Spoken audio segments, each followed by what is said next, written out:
following is a paid program. Talk 103.7 WTIP and Cable Channel 7 welcome you into Financially Speaking with Jim Taunton. Find us live on radio, TV, the IBX Media app, and on YouTube. Just search Financially Speaking NC or get the link at WTIPFM.com. The opinions expressed in this show are for general informational purposes only and not intended to provide specific advice or recommendations for any individual. To determine what investments may be appropriate for you, consult with your attorney, accountant, financial, or tax advisor prior to investing. Securities and investment advisory services are offered through Genoas Wealth Management Incorporated, member FINRA SIPC. Now, here's your host for Financially Speaking, certified financial advisor, Jim Taunton. Hello and welcome to Financially Speaking. Jim Taunton here, your host for the next 30 minutes. And we are extremely fortunate to have Peter Anderson on the program. I'm actually going to tell him some of your plaudits, give him your little resume here I got offline. I'm going to tell you something.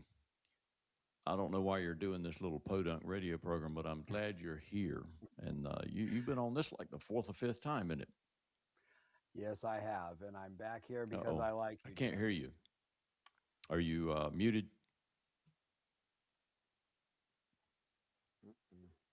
No. Nope. And I'm must be a studio issue. Let's see if we can figure this out. You're seen and not heard. Should be good now. Sometimes. Okay. How is that? Is that better? Yeah, I still don't hear him. Do you hear him, Phil? I've got him loud and clear. Okay, 1, 2, 3. Yeah, I don't hear him at all. 4, 5, 6. Let me see. Okay. Am I doing anything on my end, Jim?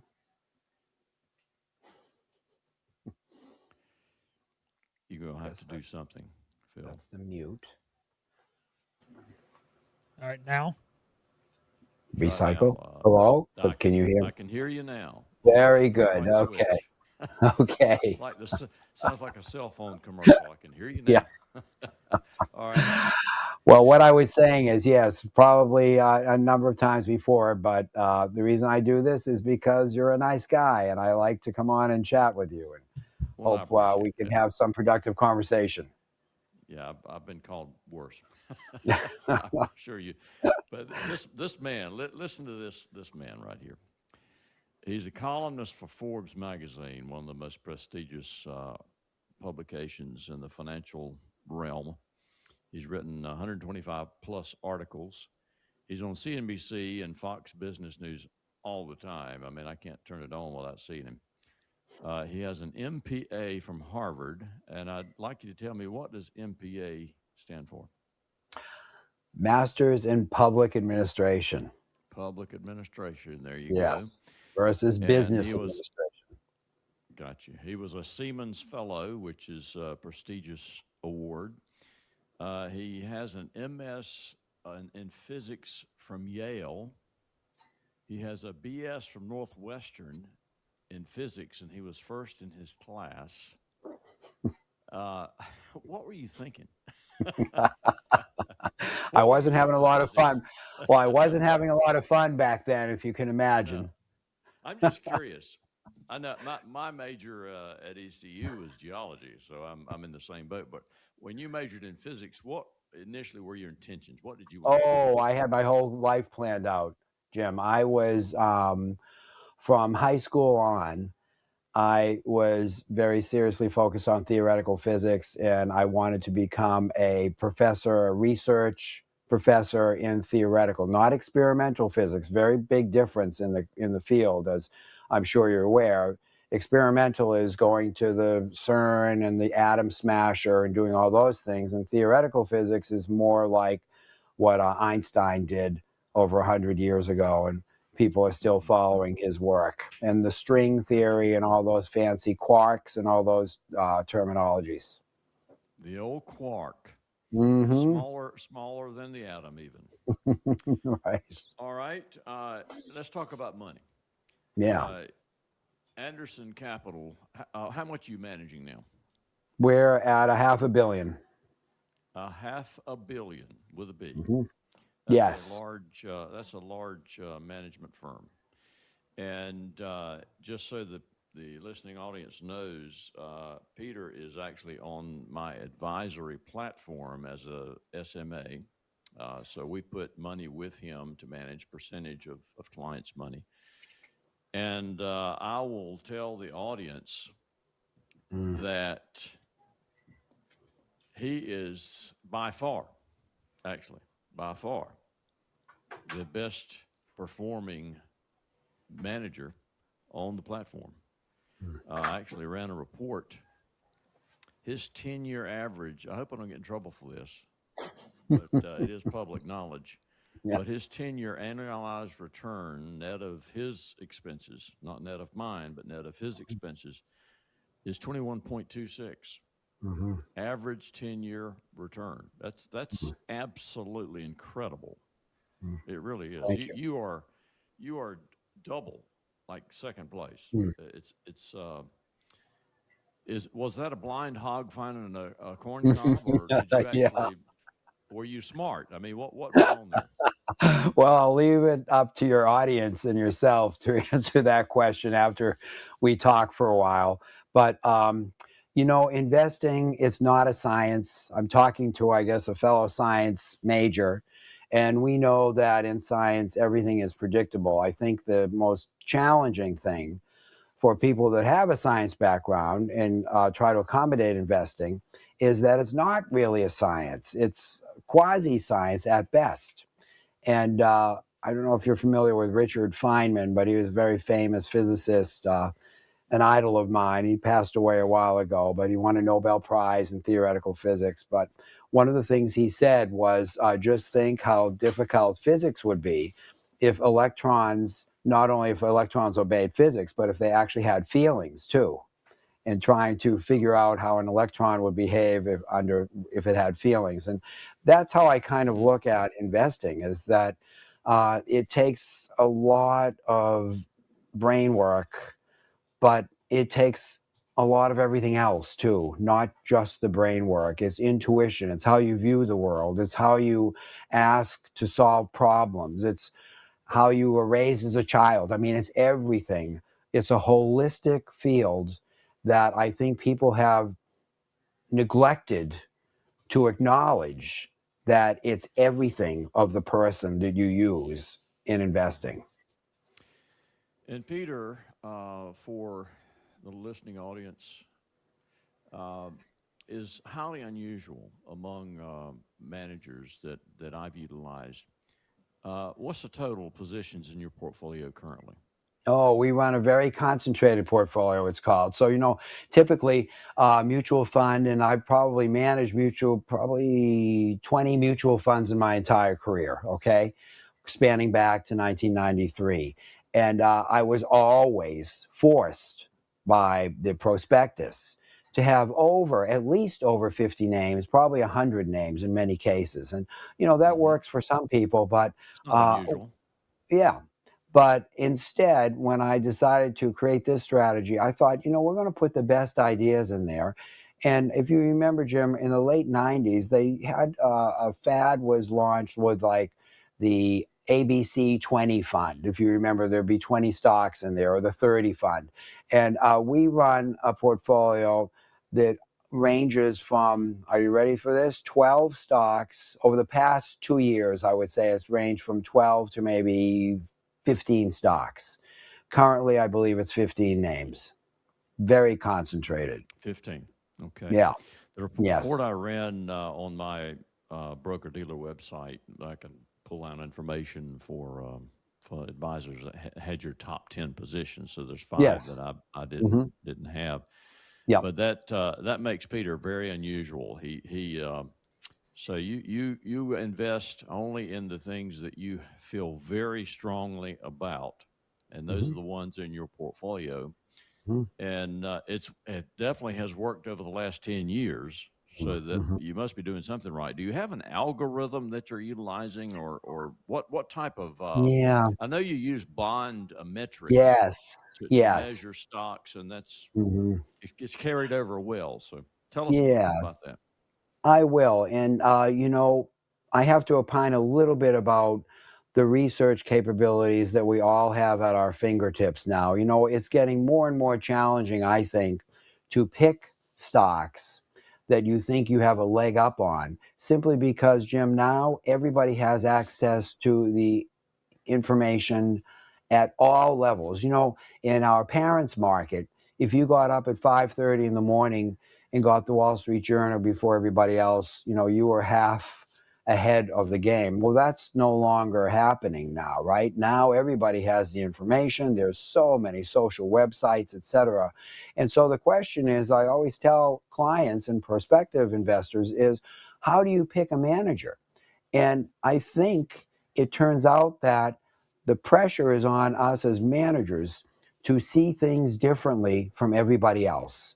And that is a skill. I don't know how you would actually evaluate it without talking to the person and really not giving them an IQ test, but some kind of test that demonstrates the breadth of their intelligence and the way for them to find relationships between seemingly unrelated things. And so how does that tie into our strategy? Our algorithm is, indeed, we do that. I started my career in fixed income, bond investing. And along the way, I was just always curious about what the guys and gals were doing on the other side of the bullpen, which was equity investing. And I came to find out that they would be looking at the same companies, you know, but from a different perspective. They'd be buying their stock. We might be buying their bonds.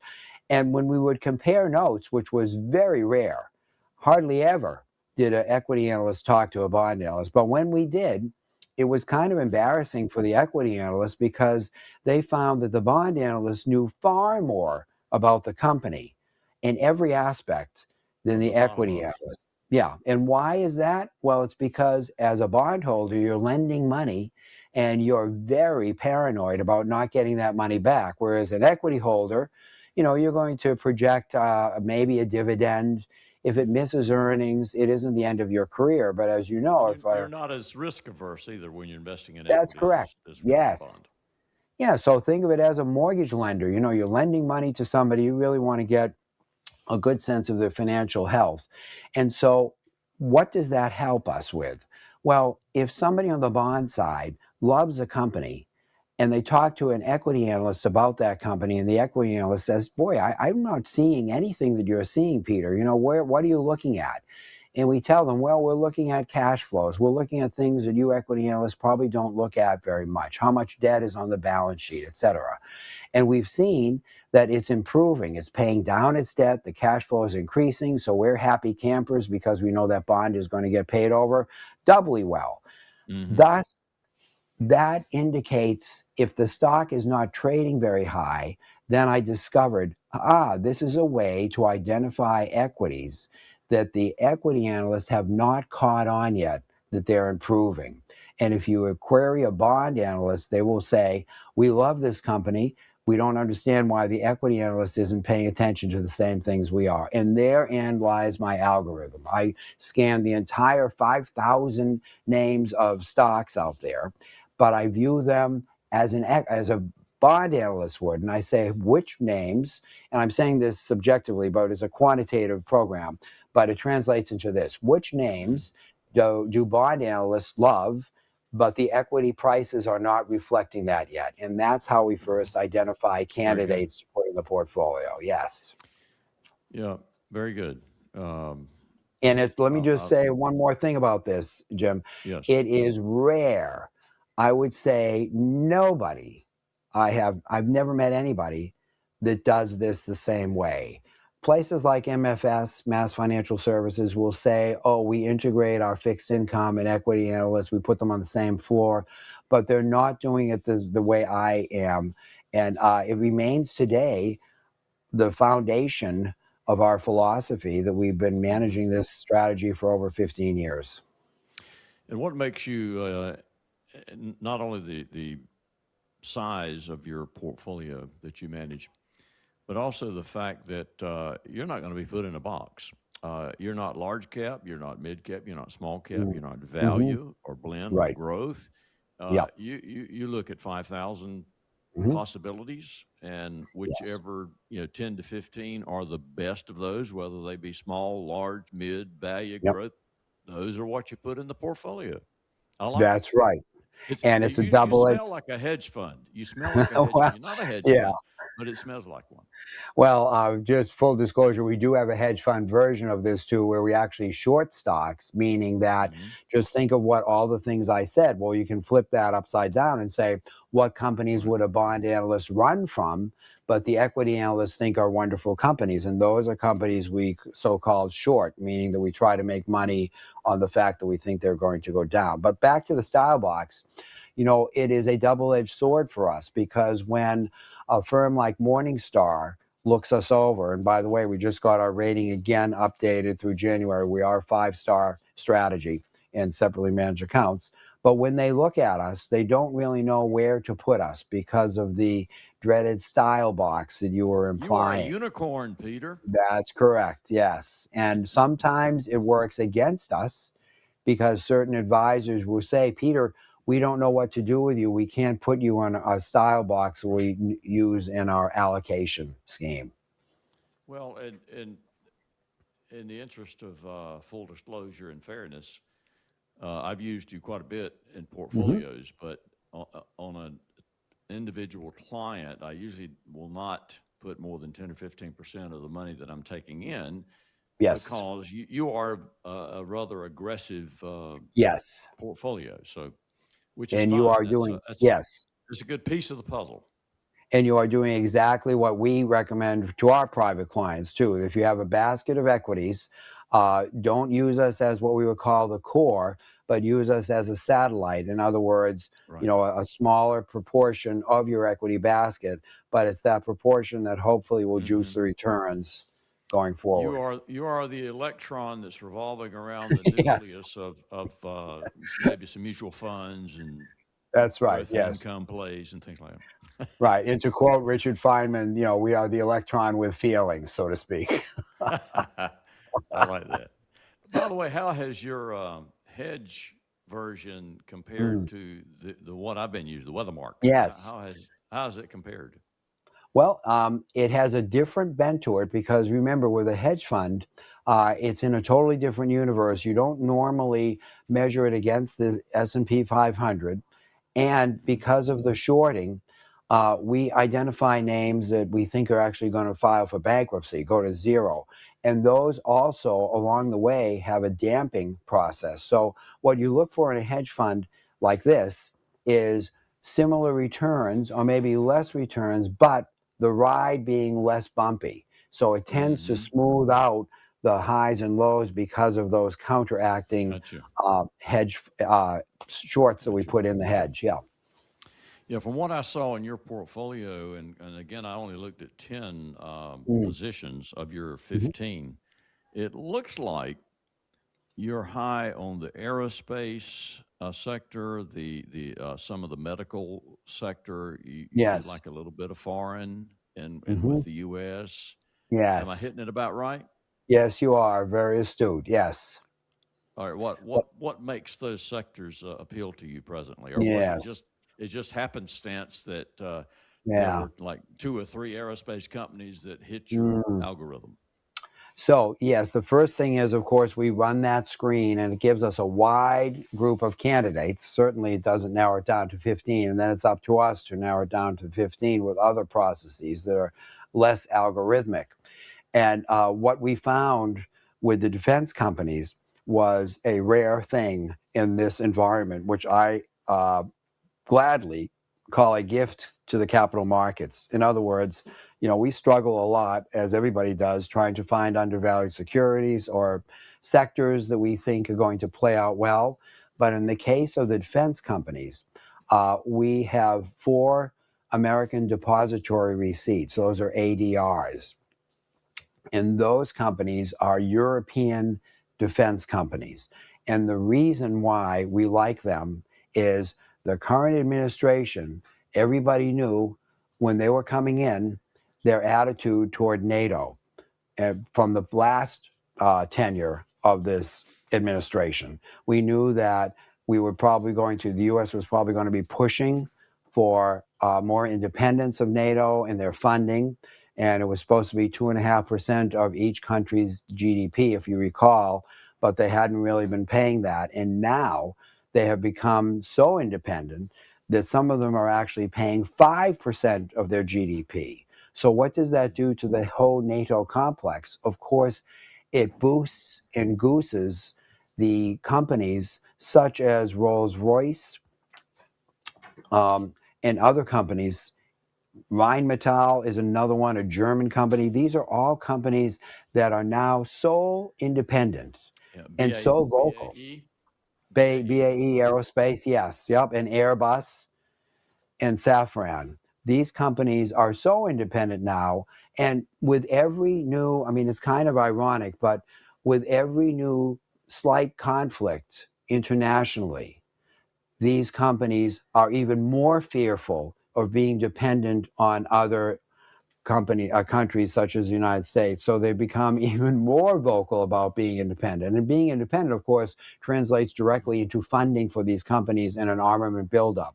And we have to be sensitive, of course, about Germany. But Germany and Rheinmetall has actually said that this is the greatest military buildup since the sensitive period of post-World War II, of course. So it's a very delicate balancing act, but they are absolutely committed to being more independent.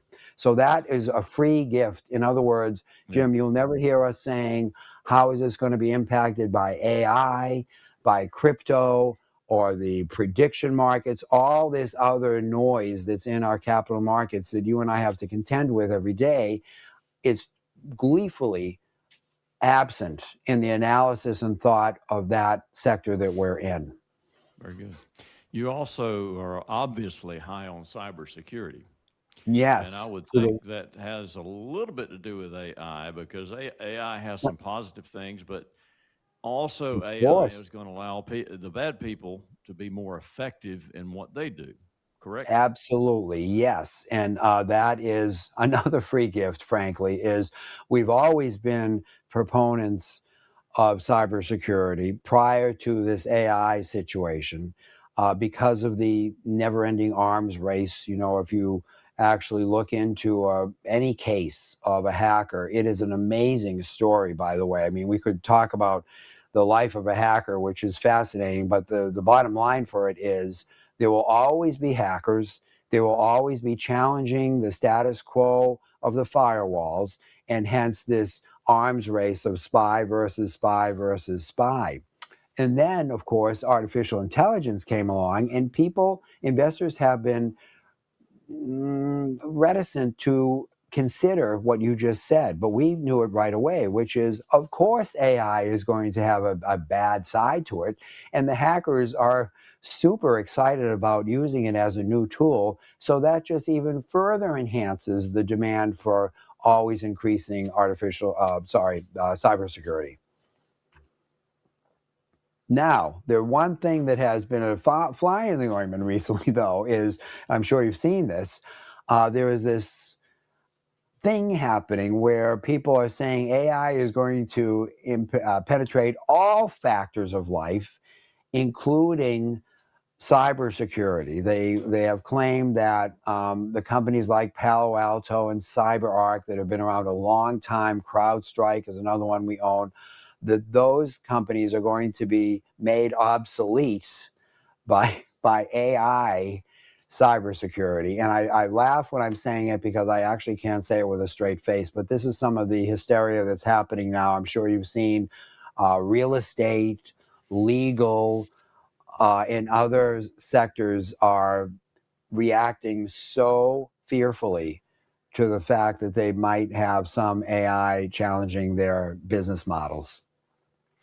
Yeah, I just I don't think that AI is going to impact the job market significantly. To be honest with you, I really don't. We're not seeing that yet, but of course we're early. Well, you know, right. In a recent op-ed, I read that 4 years ago, some futurist was saying, "Oh, radiologists, they're going to be gone because of the AI reading capabilities." And of course, now there are more radiologists on the planet than there's ever been. So, you know, that's one example. But one that I think will surprise people, but not you and me. And I will say, Peter, you have been on the AI is a bubble train for about a Yes. year and a half now. I'm getting kind of tired, I got to tell Yeah. you, of being on You that have train. you have been preaching that that message. Yes. Yep. I don't know if you have a large congregation yet, but you're definitely preaching that message. Yes. And you sold NVIDIA probably about a year and a half ago, something I like that. did. That's exactly right. I sold it 2 Julys ago. Yep. Yeah. Probably you a just little feel like early, as that, some might say. Go ahead. Tell me if I'm wrong, but Yep. you were saying that there were two possible negative occurrences. Number one, if they find something better. Mm-hmm. Number two, if businesses can't soon determine that it actually is financially beneficial to them. Yes. So those very good. Those two factors, Great memory. right? Yep. That's very good. I learned from Yes, you did. you. So talk to us a little bit about your opinion on that.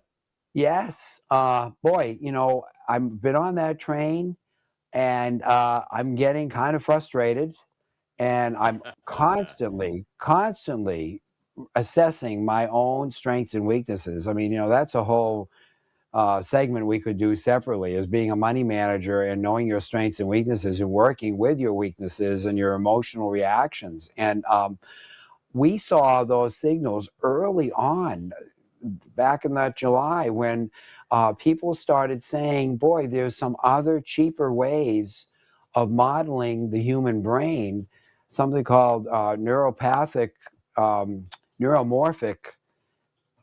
machines. And one has been built in, of all places, Australia. And, we were really digging deep into this, and it was off-the-shelf components. You didn't need the expensive NVIDIA components. And we thought, wow, this is it. Once the press gets a hold of this, they're going to say, wow, NVIDIA is out to lunch, because who wants to overpay for those things? We're still waiting for that to happen, and it has not caught on yet. And then the second thing is, as you were saying, reminding me that we were looking to see if the general investor community would start saying, boy, we're paying all this money, and where's the beef? Where are we seeing the results? That's happening right now. And yet companies like NVIDIA are stubbornly staying quite buoyant, when our opinion is, we really think that the capital expenditures that have been last year and projected this year are going to vastly disappoint, because investors at some point will lose their patience waiting for, if they build it, they will come. And lastly, there is an inherent ceiling in the capabilities of AI that nobody seems to care about except yours truly. And that is that all these agents like ChatGPT, it has been mathematically proven by several independent mathematicians that these will inherently have errors. They will always have errors. I find that remarkable. And Jim, I actually went on a television segment, and I said that, thinking that it would spur at least a reaction from the interviewer. And you know what the interviewer said to me? Oh, what do you think about the Fed? And what are they going to be doing? What do you think? But these things they might seem trivial, but they can be, as you know, in investing, they can really have a life of their own and bring down an entire market. But so that's Peter, where I stand on that. Do you think that quantum computing may be the next leap that replaces the AI? You're chuckling. Yes, I am. Sorry, because we have on our whiteboard here in the office a list of what we call, like, the pie in the sky hoaxes, the things that everybody's been excited about. It started with the fiber optic cables, back in the late 1990s. Okay, but even that, I'd give that a pass, because we do use the cables. It's just that they're overbuilt. But some of the other items on that list, let me remind everybody here. How about cannabis? I would say during the COVID Hey, Peter, situation. I Yes. I hate to interrupt you. I'd love to have you back on sooner rather than later. I've got music Okay. in my ear. That means we're Okay. basically out of time. And Okay. it is a hard break, I assure you. Yes. It's the end of the program. Thank you so much. It Of was course. a pleasure, and I'm sure the listeners were enthralled. Well, And have me this back is again. I'd Jim love to be Taunton. back.